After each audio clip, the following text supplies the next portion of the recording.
What's up, guys? Dr. Mo here, digital nomad physician at digitalnomadphysician.com. So I went to the permitting office today. The process it's frustrating. It's a little bit infuriating, but I'll explain why. So the space that I have here in Long Beach is a 500 square foot retail space that used to be a market, little tiny market. And I'm going to turn it into a walk-in medical clinic. So for that reason, I need what's called a change of use permit, so a COU, and tenant improvement. Tenant improvement means you're going to come in, you're going to make a few minor changes. So based on that, it should be very easy. You go, you pay a few fees, and you're good to go. It's not that easy, as it turns out, because now I already have an air conditioning unit above the door, above the main entry door. The problem is it's unsightly, it's ugly. So what I was going to do is install an HVAC system, just a mini split, which is pretty much self-contained, right? It's got two head units. It's got one condenser, which has to sit outside of the house, outside of the clinic, and that's going to go on the roof. And so once I submitted that to the city, they're like, well, no, you actually need a whole new thing for that. So they sent me home. So I went back to the drawing board, I redrew my plan, and I submitted for the HVAC. They didn't accept it because this time now they saw that, oh, you're actually adding a door. Now, the thing is, you're not doing construction. So I'm actually not doing any construction in this space. I'm adding in floors. I'm doing paint. That's fine. That's not considered major stuff. That's called tenant improvement. So it should generally be accepted. But because of the HVAC, they're like, no, you need a full permit. Not only do you need a full permit, you need an electrical permit. You need a plumbing permit because the head units, these mini splits, they actually produce a little bit of water, what's called condensate. That has to either be dumped to the outside, and I don't have any access to the outside. My unit is surrounded wall to wall. So it has to get dumped into some other plumbing system. So I have to do that. And I guess the frustrating part is all of this is something that my contractor doesn't do because the project is too small, right? The project is too small for him to come all the way from his city, come down to my city. And you have to go in person. You have to submit all of this stuff in person. You can't do it virtually. So this is my third time today that I went. Finally, I took the drawings that I did myself by hand. And these drawings are pretty straightforward. You really don't need an architect for these drawings because, again, we're not doing any major construction here. But they didn't accept it at first. They're like, no, the drawing is not good. You need to have an architect do it. So then I went back. I talked to somebody at the city who was kind of like my point person, which is actually really nice to have. He's like, no, it's ridiculous. They have to accept your drawings. You don't need an architect for this. If you need an architect, they'll ask you for the architect's license number and everything. So then I went back and I redrew it. And then they're like, oh, this door that you're adding. So I have a wall in the middle. And this wall has an opening, already has the existing opening. So all I need to do is add a door in there. And it's a pretty standard opening. So not a whole lot, not very complicated. And it's not a load-bearing wall or anything like that. But they're like, no, you have to do a door schedule, which means on top of your floor plan and your site plan, you have to add the different type of doors that you have and include this door, label all the existing doors, and now add in the new door. And then we're going to need to know what kind of hardware you're going to use because we need to know if it's a lever handle versus a doorknob for ADA compliance, which makes sense, which makes sense, which in my head, I'm like, well, if an inspector is going to come out anyway, they're going to come inspect my unit as it is because I'm saying what my unit looks like. That's what you have to do. You have to submit to the city what your unit looks like now, right? So based on that, they're going to say, we'll approve you to enter this space. This is the change of use. It used to be a clinic. It used to be a market. Now it's going to be a clinic. So to give me the change of use permit, they have to come and inspect it. And then once any construction or anything is done, they're going to come out once again. So why can't that guy, the person, by the way, you're paying him every single time from the city they come out, you're going to pay them. So why can't they come out? They're going to come out anyway and then just inspect the handle. That part didn't make sense to send me back and say that they didn't accept my thing. So anyway, by chance, I found a good architect who does architectural drawings. And so he's like, I'll do it for $130, which is way less than the time I spent doing it. So he drew it really nice and professional, very clean, and had all the labels, has a door schedule. It has the, what is it called? site plan and floor plan. Floor plan is my actual floor, so my clinic space, and the site plan is the actual entire building. You have to show that as well. But he's like, I don't do HVAC. I don't do HVAC, so you got to do it yourself. So I had to go take his document and draw the HVAC stuff on it, which is the 2 indoor units and the roof unit. So then I go to the city, and the city like, back and forth. The guy's like, I don't know if we can accept this. You really need to have all the electrical drawings. You need to have all the plumbing drawings. I'm like, I talked to you guys. I sent you an email. It didn't seem like you needed it. They're very friendly. They're very, very friendly. That's the good news.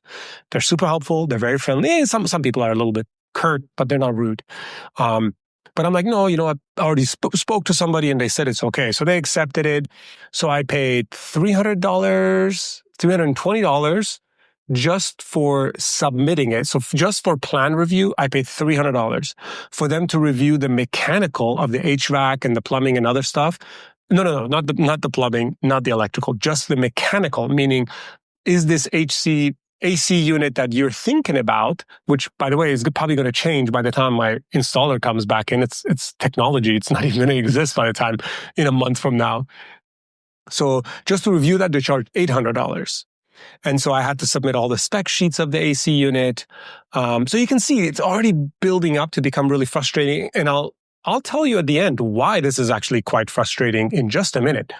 So, by the way, when I installed the unit on the ceiling, on the roof of this commercial space, it's 16 feet in the air, and there's no apartment buildings surrounding it that are that high, so they couldn't even see the roof.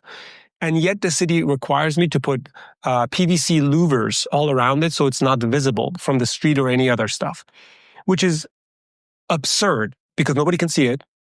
And PVC is like a forever chemical that's going to be in the environment. They're like, you can't even use wood because wood's going to degrade. So we're going to ask for you to do PVC. Okay. All right. So I submit everything. And then now I just got to bill that the permit fee, just the permit fee for me to change occupancy and stuff like that is $300.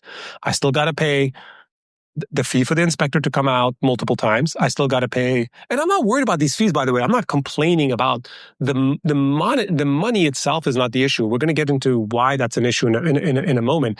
But I got to then pay for them to go back and forth with me. So if they have to ask for other drawings and other graphs and figures, which I'm sure they're going to ask for every single one of those, I got to pay.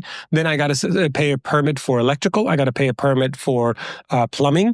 And I'm probably going to have to pay a permit for, I forgot one other thing, for the HVAC unit, the AC unit. So all of that. And here's the frustrating part. When I go, all I could have, this is what I thought I should have done.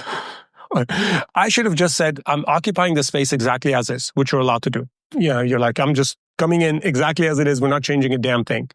And then later you get a contractor or a handyman and they put everything in there for you and the city could give a shit. Not only could the city give a shit, they're never going to send out an inspector.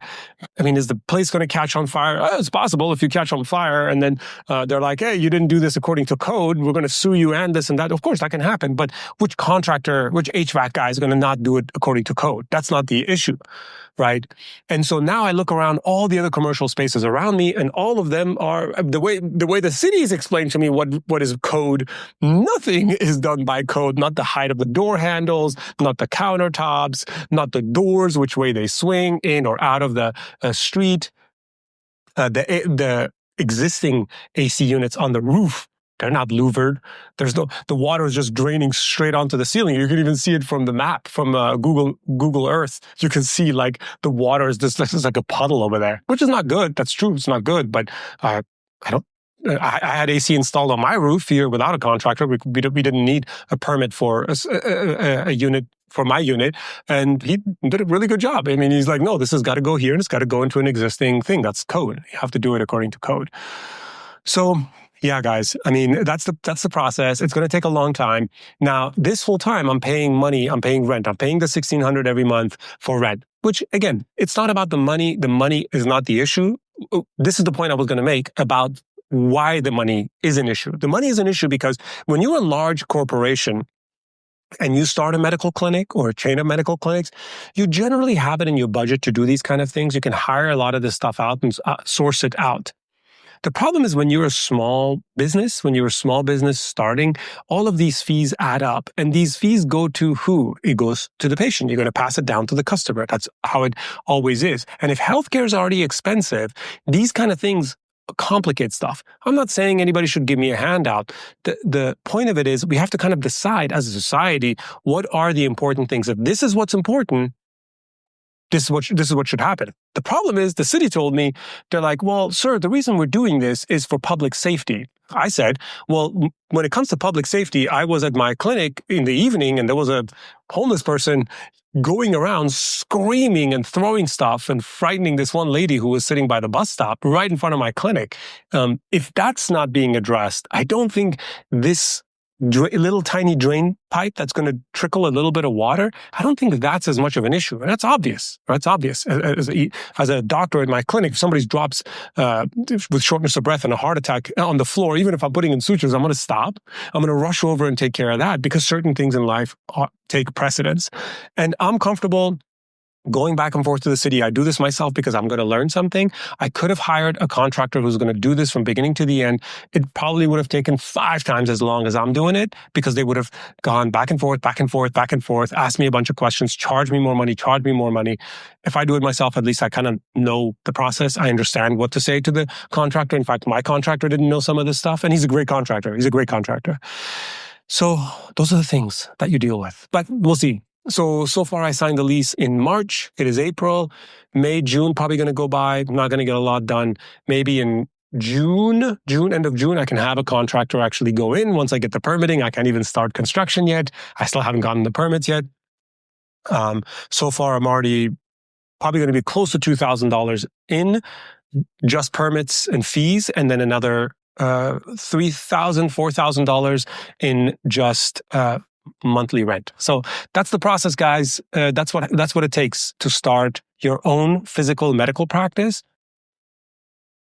Don't fret. Don't despair. I mean, this is normal. And of course, if you have a space that was already a medical clinic, that can make things a lot easier. But when you take a space and you turn it into something, it can be a little bit more complicated.